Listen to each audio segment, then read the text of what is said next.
Salut, c'est Richard alias HeroQuest France. Alors, ça fait longtemps qu'on s'était pas vu, forcément. J'étais très occupé sur les peintures du mobilier d'HeroQuest 25. C'est d'ailleurs presque fini, mais c'est pas encore terminé. Alors, comme promis, je vais continuer la série de vidéos sur Dwarvenforge, puisque j'ai commandé, comme vous le savez, le Donjon of Doom. Je n'ai pas pris Enfin, j'ai pris la Colony of Kree, mais je l'ai vendu déjà, en plus à moitié prix. J'ai vraiment fait un truc super sympa, une bonne action, on va dire. Mais je me suis débarrassé de ça parce que ça me plaisait pas du tout. Donc moi ce qui me plaisait c'était l'aspect donjon. Alors la dernière fois je vous ai montré malheureusement les boîtes ouvertes avec des pièces qui manquaient, etc. On voyait pas trop une fois que c'était monté. Donc là je vous présente l'un des plus gros sets, à savoir le set de la Gorgone. Alors il commence ici par cette espèce de petit couloir.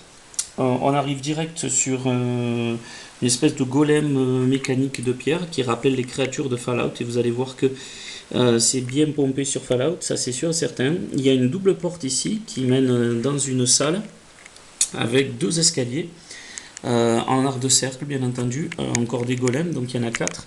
Des petites loupiottes couleur flamme qui clignotent. Vous avez de ce côté-ci, ça c'est un genre de rune qui s'aimante sur des murs. Vous avez aussi le deuxième côté de la porte là qui est très intéressant. Alors il n'y a pas de modèle, il n'y a pas de manuel comme les Lego. En fait, Dwarvenforge a complètement merdé si on peut dire sur ça. J'espère qu'ils vont nous sortir un PDF de montage, mais pour le moment il n'y en a pas. Donc j'ai fait vis-à-vis des photos que j'avais. Alors là il y a une espèce de taureau mécanique assez impressionnant sur cette espèce d'estrade entourée de deux colonnes énormes. Vous avez les golems, mais cette fois-ci, comme dans Fallout, eh bien, des golems mécaniques dans leur insert. Alors regardez bien, voilà à quoi ça ressemble. Donc il y a un mur, il y a un petit golem, et il s'enclenche tout simplement. Donc le golem est vraiment très intéressant. Hop, vous le réenclenchez et vous le replacez tout simplement sur un mur vide. Voilà, hop, et ça donne quand même quelque chose d'assez colossal. Voilà, il y a une jolie porte ici qui peut s'ouvrir bien entendu, hein, donc hop, la petite porte qui s'ouvre, et vous avez derrière un mur avec des jolies loupiottes qui fait une espèce d'arche, voilà, entouré donc de deux râteliers d'armes. Malheureusement ils sont identiques, c'est un petit peu dommage. Voilà, et puis le reste des pièces. Alors le tout repose, vous allez me dire pour le niveau, sur cette espèce de boîte. En fait c'est une boîte. Et en dessous, pour vous montrer à quoi ça ressemble, eh bien, c'est simplement un couvercle qui est aimanté. Donc à l'intérieur, on peut y mettre des pièces fragiles, par exemple. C'est très pratique. Et il y a aussi un logo assez sympa. Donc je crois que vous l'aviez vu dans les vidéos précédentes, puisqu'il y avait le set de la salle avec la lave. Voilà. Donc ça, c'est un set qui a été monté en l'espace d'un quart d'heure à peu près. Ça va, c'était pas très compliqué, et malheureusement, eh ben, pas de manuel, mais je pense que je ne me suis pas trompé là-dessus, il y a le nombre exact de pièces. Par contre, à côté, et alors là, vous allez halluciner, ça fait quasiment toute la table. Voici le donjon, donc la partie du donjon of Doom consacrée à la lave.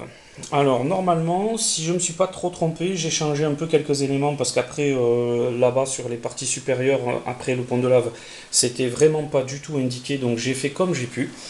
Normalement, ça commence par un couloir double comme ça qui débarque sur une énorme porte d'acier. Donc, vous voyez, hop. Cette porte, donc, on va la voir de l'autre côté. Voilà, parce qu'elles sont toutes différentes, elles sont jolies, les peintures. Donne sur un escalier entièrement modulable. Alors, celui-là est très pratique, comme celui que vous venez de voir dans le donjon de la Gorgone, parce qu'on peut y passer les figurines sur n'importe quelle marche. Voilà, par contre, celui-là, c'est plus pour l'esthétique. Je me vois mal mettre des figurines là-dedans. Toujours pareil, donc sur le support, une énorme boîte. À l'intérieur, donc là, vous avez une espèce de grande salle. Bon, j'ai mis un petit levier au milieu qui est assez sympa. Hein, on peut le bouger, hein, le levier, il n'y a pas de problème. Hop. Les arches, toujours pareil, avec des espèces d'escaliers. Bon, c'était comme ça, il ne faut pas trop se poser la question, donc il y en a de part et d'autre. Ensuite, vous arrivez à l'entrée du pont, donc il y a de belles gargouilles. Alors, les gargouilles sont simplement posées sur des socles qui s'enclenchent. Et donc voilà les gargouilles à quoi elles ressemblent. Elles sont vraiment impressionnantes.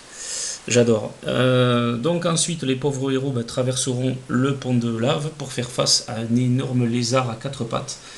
Je ne sais pas trop ce que c'est que cette créature, mais en tout cas c'est assez effrayant. Alors je vais essayer de passer parce que vous comprenez bien que le truc fait plus de 2 mètres presque. 1,50 m en tout cas bien bon. Donc une fois qu'on passe le pont, on arrive à nouveau sur des gargouilles. Et on arrive dans une grande salle. Donc ici, salle circulaire là, avec ces morceaux là. Vous voyez, c'est des petits morceaux. Tout se pose, c'est vraiment très très facile. Alors là, ça bouge un peu, c'est normal, j'ai foutu des conneries en dessous. Vous avez des loupiottes vertes qui sont vraiment sympas, ça donne un effet un peu spectral. Dans des alcôves, toujours pareil, avec ces espèces de loupiottes vertes, et l'autre côté du pont. Vous avez un mur éclaté, donc ce niveau est intéressant parce que vous n'êtes pas obligé d'avoir la colonie de cris pour avoir un mur en ruine. Donc c'est ce que je voulais, et j'avais pas besoin de cette colonie, c'est pour ça que je l'ai vendu, c'est le niveau 14 je crois. Et en plus je l'ai fait à moitié prix, donc j'espère que la personne qui l'a eu s'éclate avec. Moi en tout cas ça me plaisait pas. Donc là, j'ai fait un petit complexe de pièces très simple, avec les dalles qui restaient. La grille, bien entendu, qui peut toujours se lever. Hop, hop, on peut y mettre des inserts de murs de pierre, donc ça fait un passage secret. Vous avez des jolies portes. Ici, il y a une trappe. La trappe s'enlève, bien entendu. Alors, est-ce que je vais y arriver? Oui, je vais y arriver. Voilà, donc vous avez la trappe qui s'ouvre et qui s'en va dans un niveau inférieur. Où on ne sait pas trop. Donc, des portes en bois. Ici une petite salle avec une espèce de fourneau, genre d'alcôve, on ne sait pas trop. J'ai mis dans les angles, vous voyez c'est très moche si on laisse un angle comme ça, donc j'ai mis les espèces d'angles, ça. C'est vraiment très très joli, il y a des... c'est assez bizarre en fait, j'aime bien le design. Voilà, et donc là on arrive sur ce passage là. Puis, donc une fois qu'on descend, on arrive par des marches, alors je me suis démerdé entre guillemets, excusez-moi le gros mot, pour pouvoir faire un lac de lave comme il se doit, avec des bordures, etc. Tout est aimanté. C'est une espèce de toile avec une plaque en métal à l'intérieur. Très très résistant. Bizarre au toucher d'ailleurs. C'est vraiment très très très joli. Donc comme vous voyez, ben là on passe en dessous, il y a des petits morceaux de chemin. Il y en a aussi en dessous, là, voilà, hop, ça arrive un peu dans tous les sens. C'est vraiment très très simple à faire, très simple à mettre en place. Très long à monter quand même. Voilà, et puis là il y a une porte sur le côté, je ne sais pas si vous la voyez, voilà, qui donne à nouveau dans la salle. Et dans la salle, donc vous voyez, il y a ces murs, alors ces murs sont aimantés en fait. Ils peuvent aussi se déclipser, donc ça fait aussi une porte secrète, hein, ce qui est vraiment sympa. Et donc là, sur celui-là où il y a un levier, ben, il va s'ouvrir tout simplement. Donc là j'avais mis un levier. Et ce passage va permettre de descendre parce que j'avais plein de morceaux supplémentaires, je ne savais pas trop à quoi ça servait. Donc je me suis servi en fait tout simplement pour faire une section supplémentaire, un genre de cave secrète ou je ne sais quoi, avec une porte bien entendu qui va aller au niveau suivant. Et comme j'ai des sets de couloirs, etc., je vais essayer de juxtaposer sur les tables parce que, voyez-vous, ce Donjon of Doom, donc tout ce que j'ai montré la dernière fois, plus ça, plus encore bien d'autres choses que j'ai pas encore montré parce que ça prend trop de temps et puis c'est vraiment très très long à monter, eh bien je vais l'exposer au Festival du modélisme à Saint-Estève le 20 et 21 octobre. Voilà, donc ceux qui veulent voir du Dwarvenforge de leurs yeux, ici c'est de la Dwarvenite, le dernier Donjon of Doom, c'est un remake de tout ce qu'ils avaient fait de donjon à la base, en rajoutant plein de loupiottes comme vous pouvez le voir, c'est vrai que c'est joli. Des niveaux, des escaliers modulables, etc. etc. Donc voilà. Alors qu'est-ce que j'avais commandé en plus qui m'est arrivé? Alors normalement, il y a un autre set ici, je ne sais pas si vous voyez, c'est un set en fait avec une salle et des espèces de damiers d'une autre couleur. C'est assez joli, avec des escaliers modulables, des statues, des loupiottes, des colonnes, bon voilà, des portes secrètes, parce que ça en fait c'est des portes secrètes, hein. Vous insérez donc des murs comme ça, ou des grilles, donc ça ou ça, qui s'insèrent là-dedans.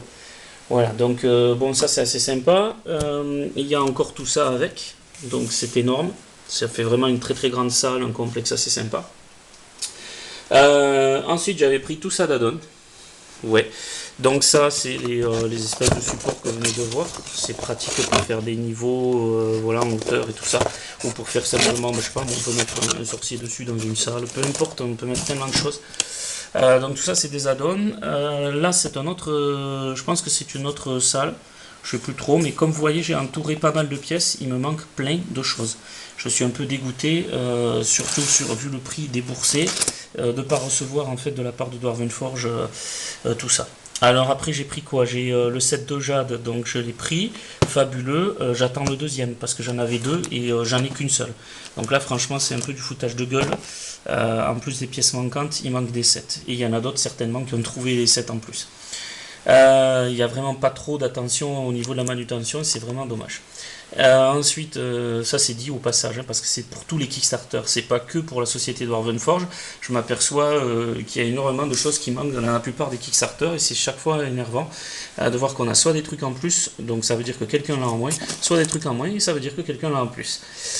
Après j'avais pris des sets, donc des dalles de sol, etc., avec des murs, des pièges aimantés, donc voilà. Ici j'avais pris des murs avec des loupiottes, ici j'ai pris des murs qui sont aimantés avec des menottes, etc. Ça a l'air sympa. Ici j'ai pris un set basique, un room set, mais c'est le nouveau room set façon Donjon of Doom, avec les mêmes couleurs, etc. Il remplace l'ancien truc de Game Tiles qui était super moche, le premier Kickstarter de Dwarven Forge. Ici ce sont donc pour compléter les dalles de sol là, ici ce sont les murs qui coulissent là, qui s'enclenchent, etc. Ça permet de faire plein de choses intéressantes. Au niveau des passages, j'ai pris des portes supplémentaires, donc elles sont toutes différentes bien entendu, et j'ai pris ce qui était des trappes, des espèces de portes, de grilles, de portes sur les côtés, etc. etc. Voilà, donc j'ai vraiment énormément de choses, vous l'avez bien compris. J'ai été très occupé, donc voilà. En plus ces derniers temps je peignais le mobilier d'HeroQuest 25, j'ai même pas encore terminé et il faut que je finisse tout ça ce week-end. Par contre les figurines je les peindrai pas. Donc voilà, pour ceux qui viendront donc au festival du modélisme, vous pourrez voir donc ce fameux Donjon of Doom sur 2 jours, le samedi et le dimanche, le 20 et le 21, je le répète encore, c'est à l'espace Saint-Mamé, en bas au village. Dans la grande salle polyvalente. L'entrée est à 4 ou 5 euros, je crois, c'est 5 euros, je crois, si je ne me trompe pas. Enfin, c'est pas excessif, il y a énormément de choses à voir, des ateliers Lego, du Star Wars, des drones, etc., des trains électriques, bien entendu, des bateaux, et voilà. Et pour la première fois, donc, en France, il y aura exposé du Dwarven Forge. Et je vais essayer de combler 13 mètres carrés, vous avez bien entendu, 13 mètres carrés. Alors, j'ai de quoi trimballer toute la journée, la veille en fait, pour pouvoir en mettre plein les yeux, surtout aux enfants, parce que j'ai toujours été au festival du modélisme, on m'a toujours fait rêver avec des trains électriques et ces dioramas, et aujourd'hui, comme je le disais dans une autre vidéo, c'est à moi de faire rêver un petit peu les enfants et les plonger dans l'univers Heroic Fantasy. Alors, pour peupler ce donjon, il y aura des créatures donc, de Donjons et Dragons. J'ai eu l'autorisation de la part de Wizard of the Coast France, que je remercie énormément. Et voilà, donc on va pouvoir faire rêver, montrer tout un diorama assez intéressant. Je ferai des vidéos, rassurez-vous. Et souhaitez-moi bon courage, parce qu'il y a vraiment beaucoup de boulot pour faire tout ça. Voilà. À la prochaine vidéo, ça sera peut-être d'autres sets, j'en sais rien, ou alors directement le festival du modélisme. Vous verrez bien de toute façon. Il y aura peut-être aussi des vidéos d'HeroQuest entre temps, parce que vous voulez tous savoir où est-ce qu'on en est, donc on verra un petit peu tout ça. Voilà, allez à bientôt, ciao ciao.